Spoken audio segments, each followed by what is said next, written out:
What would happen if I ate 10 Hershey's Kisses every day for a week?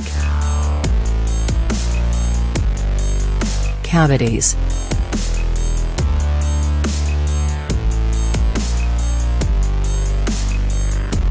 Trust your dentist on this one. Sugar is such an enemy to dental health that one study way back in 1967 called it the arch-criminal behind cavities. The connection between sugar and cavities is perhaps the best established. Tooth decay occurs when the bacteria that line the teeth feed on simple sugars, creating acid that destroys enamel. Anahad O'Connor explains at the New York Times. Because acid is a key culprit, sour candies are especially nefarious. Leptin is a hormone that lets your body know when you've had enough to eat. In people who develop leptin resistance, this impulse signal is never received, presenting a major obstacle for weight control. Some studies have raised the possibility that leptin resistance may be a side effect of obesity, not a contributing cause.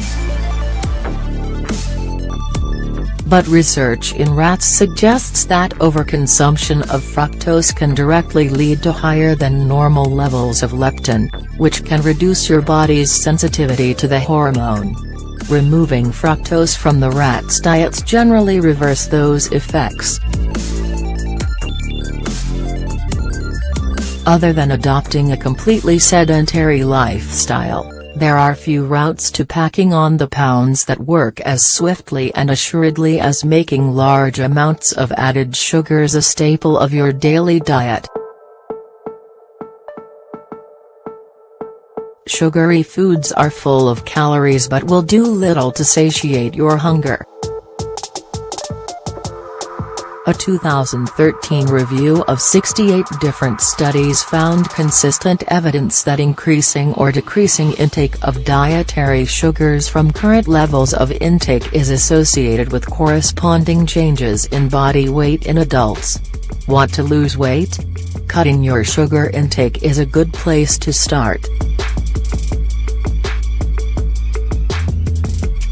When you eat a lot of high-sugar meals, donuts for breakfast, anyone? It can increase your body's demand for insulin, a hormone that helps your body convert food into usable energy. When insulin levels are consistently high, your body's sensitivity to the hormone is reduced, and glucose builds up in the blood. Symptoms of insulin resistance can include fatigue, hunger, brain fog, and high blood pressure.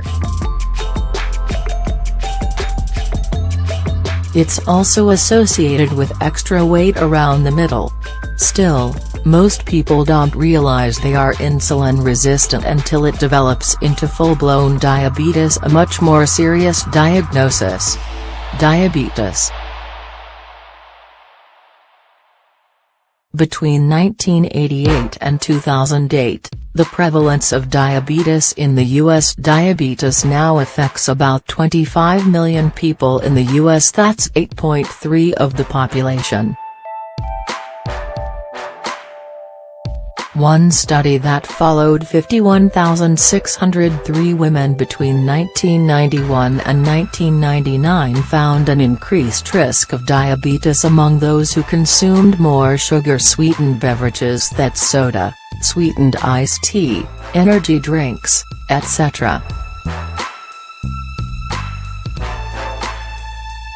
And a massive review of previous research involving 310,819 participants supported this result, concluding that drinking lots of soda was associated not just with weight gain but with the development of type 2 diabetes.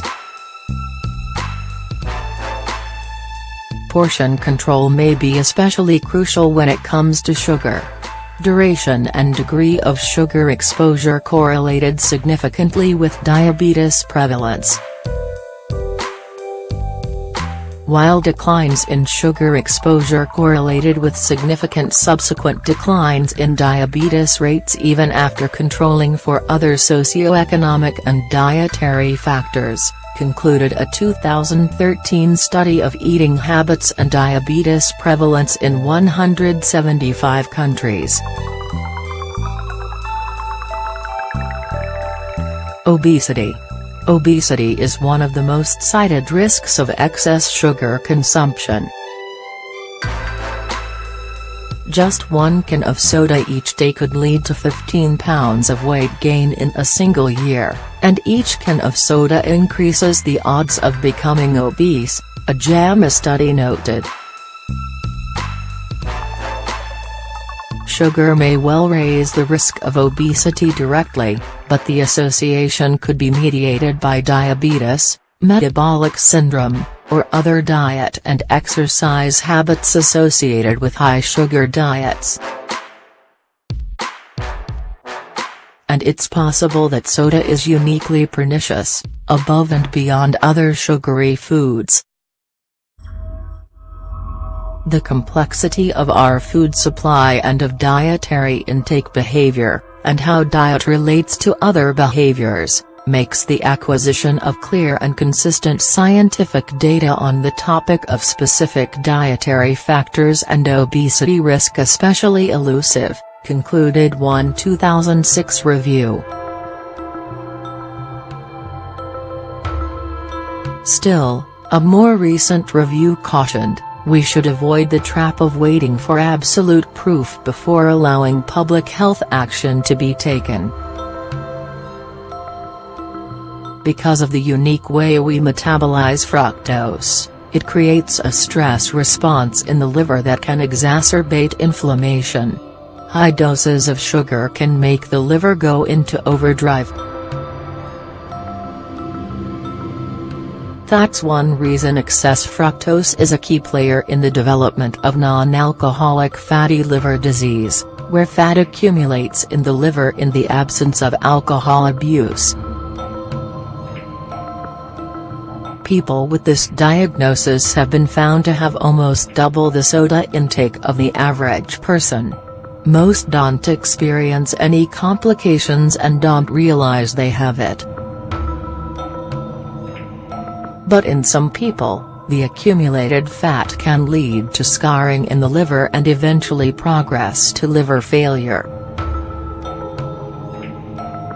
A handful of studies have found that high-sugar diets are associated with a slightly elevated risk of pancreatic cancer, one of the deadliest cancers. The link may be because high-sugar diets are associated with obesity and diabetes, both of which increase the likelihood someone will develop pancreatic cancer. Still, one large study published in the International Journal of Cancer disputed the link between increased sugar intake and increased cancer risk, so more research is needed. The idea that a high-sugar diet and too much soda in particular may be a risk factor for kidney disease is still just a hypothesis, but there's some reason for concern. Findings suggest that sugary soda consumption may be associated with kidney damage, concluded one study of 9,358 adults. The association emerged only in those drinking 2 or more sodas a day, rats fed extremely high sugar diets consuming about 12 times the percentage of sugar recommended in the WHO's new guidelines, developed enlarged kidneys and a host of problems with regular kidney function.